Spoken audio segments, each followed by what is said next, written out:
Setelah polemik administratif terkait 4 pulau di Aceh berhasil diselesaikan langsung oleh Presiden Prabowo Subianto yang memutuskan pengembalian status ke Provinsi Aceh, publik kembali dihadapkan pada isu baru yang tak kalah sensitif. Sebanyak 100 pulau di gugus Kepulauan Widi, Maluku Utara, dikabarkan akan dilelang di New York, Amerika Serikat, melalui mekanisme kerjasama investasi yang diinisiasi oleh PT Leadership Islands Indonesia (LEI).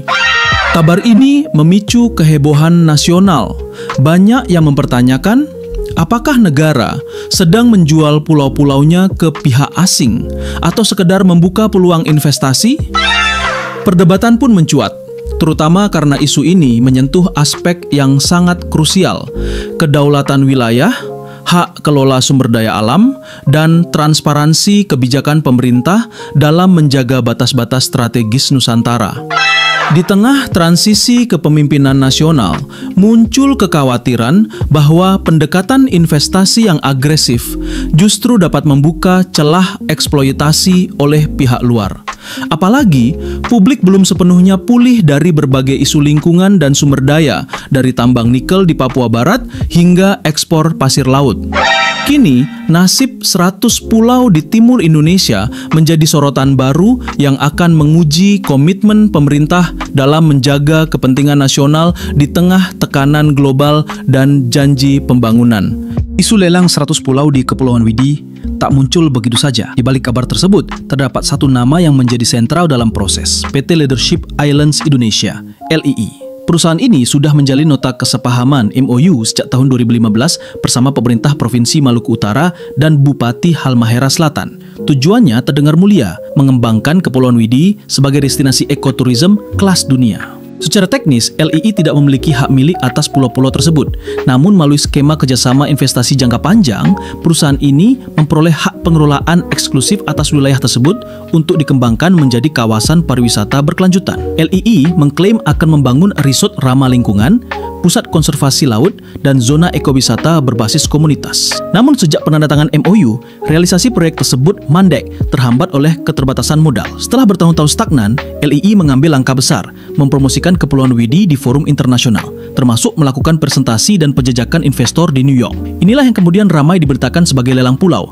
Meski secara hukum, kepemilikan tetap berada di tangan negara. Strategi ini dilakukan untuk menarik pemodal asing agar mau berinvestasi di kawasan yang disebut-sebut memiliki potensi kelautan dan pariwisata luar biasa. Namun minimnya komunikasi publik dan transparansi dokumen kerjasama memicu spekulasi. Apakah benar proyek ini murni pengembangan wisata?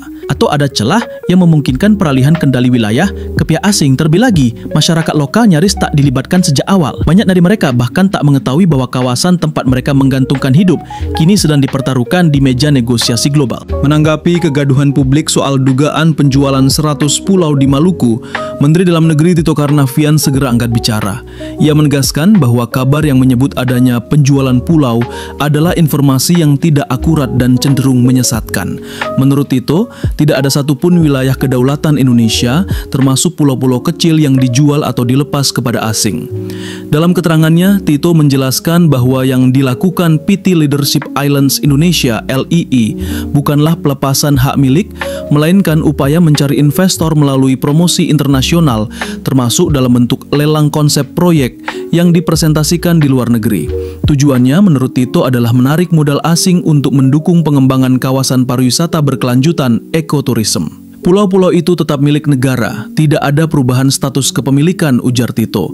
Yang dicari adalah investor untuk membangun, mengelola, dan mengembangkan kawasan secara profesional. Ini lazim dalam dunia investasi, asalkan tetap tunduk pada hukum nasional. Tito juga mengungkapkan bahwa inisiatif ini telah ada sejak 2015 dan justru sempat terhenti karena kurangnya dana dari pihak pengelola. Maka, pencarian investor menjadi pilihan realistis agar potensi Kepulauan Widi tidak dibiarkan terbengkalai.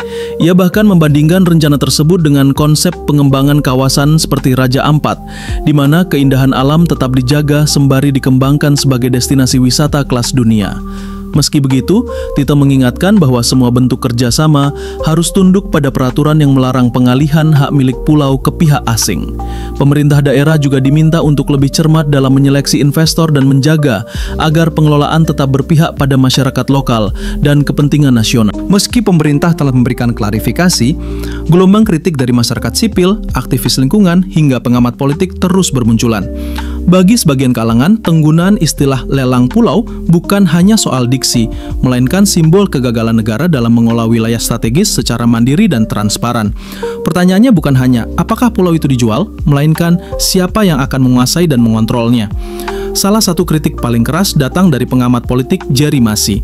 Ia menyebut bahwa langkah pemerintah justru memperlihatkan kelemahan dalam memahami dan menjalankan konstitusi. Dalam wawancara dengan KBA News, Jerry menilai rencana ini sebagai bentuk ketidakmampuan negara mengelola kekayaan alamnya sendiri dan memperingatkan bahwa menyerahkan pengelolaan wilayah ke pihak swasta, terutama asing, berpotensi mengancam kedaulatan nasional. Lebih lanjut, ia mengaitkan kebijakan semacam ini dengan gaya kepemimpinan warisan Presiden Joko Widodo yang menurutnya masih digunakan oleh beberapa menteri di Kabinet Merah Putih. Ia menuding bahwa para menteri titipan tidak memiliki visi geopolitik dan hanya fokus pada investasi jangka pendek, tanpa mempertimbangkan dampak jangka panjang terhadap masyarakat adat, lingkungan, dan integritas wilayah negara. Kritik juga datang dari aktivis lingkungan yang khawatir bahwa konsep ekoturism yang digaungkan hanya menjadi kedok untuk privatisasi ruang publik. Mereka mengingatkan bahwa banyak contoh proyek wisata berkelanjutan yang berujung pada pembatasan akses warga lokal, eksploitasi lingkungan, hingga pengusiran komunitas adat dari wilayah leluhur mereka. Kekhawatiran publik ini mencerminkan sesuatu yang lebih dalam, ketidakpercayaan terhadap transparansi kebijakan pemerintah dalam proyek-proyek strategis. Dalam suasana global yang makin kompleks, di mana wilayah perbatasan laut menjadi incaran negara-negara besar, publik menuntut pemerintah agar tidak bermain-main dengan kedaulatan, apapun alasannya. Kontroversi seputar rencana lelang 100 pulau di Kepulauan Widi memberiakan satu hal. Indonesia berada di persimpangan penting antara pengelolaan potensi dan perlindungan kedaulatan. Di satu sisi, ada kebutuhan real untuk menggerakkan ekonomi lokal, memanfaatkan potensi wisata alam yang belum tergarap, dan menarik investasi asing di tengah kompetisi global. Namun di sisi lain, cara dan narasi yang dipilih pemerintah bisa menjadi bumerang jika tidak dilakukan dengan transparan, hati-hati, dan partisipatif. Kepulauan Widi memang memiliki peluang besar untuk menjadi ikon baru ekoturisme Indonesia. Dengan pendekatan yang benar, kawasan ini bisa menjadi magnet wisatawan dunia, menyerap tenaga kerja lokal, serta meningkatkan pendapatan daerah secara signifikan. Namun, peluang ini hanya bisa diraih jika dikelola dengan prinsip keberlanjutan, keterbukaan, dan kepemilikan publik. Pemerintah pusat dan daerah harus menjadikan kritik publik sebagai alarm peringatan bahwa pendekatan diam-diam dan minim komunikasi sudah tidak relevan di era keterbukaan informasi. Masyarakat kini menuntut kebijakan yang inklusif, yang tidak hanya melibatkan investor dan elit lokal, tapi juga komunitas adat, LSM lingkungan, akademisi, hingga generasi muda. Disinilah jalan tengah bisa ditempuh. Alih-alih membiarkan proses berjalan di balik meja investor, pemerintah bisa mendorong skema kemitraan multi-stakeholder. Misalnya menerapkan zona konservasi berbasis masyarakat, model resort komunitas, atau trust fund lingkungan, yang memungkinkan pengelolaan dilakukan bersama antara negara, swasta, dan warga lokal, tanpa melepas kendali kedaulatan. Tantangan lainnya adalah soal pengawasan. Setiap kerjasama dengan investor, terutama asing, harus disertai mekanisme kontrol yang ketat, termasuk audit lingkungan, kewajiban transparansi publik, dan jaminan tidak ada pengalihan hak milik. Jika ini dilakukan secara konsisten, Indonesia tidak hanya akan mendapat investasi, tapi juga kepercayaan publik dan legitimasi internasional. Dengan pendekatan seperti itu, narasi lelang 100 pulau bisa bergeser dari ancaman menjadi peluang. Namun, itu semua hanya mungkin jika pemerintah berani membuka ruang dialog, mengoreksi narasi, dan menempatkan kepentingan rakyat di atas segala kepentingan ekonomi jangka pendek. Isu lelang 100 pulau di Kepulauan Widi bukan hanya soal ekonomi, apalagi semata urusan investasi. Ia telah menjelma menjadi cermin besar tentang bagaimana negara memandang wilayahnya sendiri, memperlakukan komunitasnya, dan menyikapi kekayaan alam yang tak ternilai.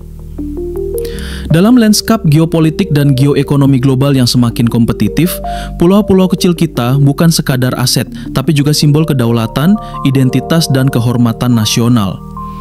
Publik sudah terlalu sering dikejutkan oleh kebijakan strategis yang diputuskan tanpa partisipasi luas, dari tambang nikel di Raja Ampat, ekspor pasir laut, hingga pengelolaan wilayah-wilayah perbatasan.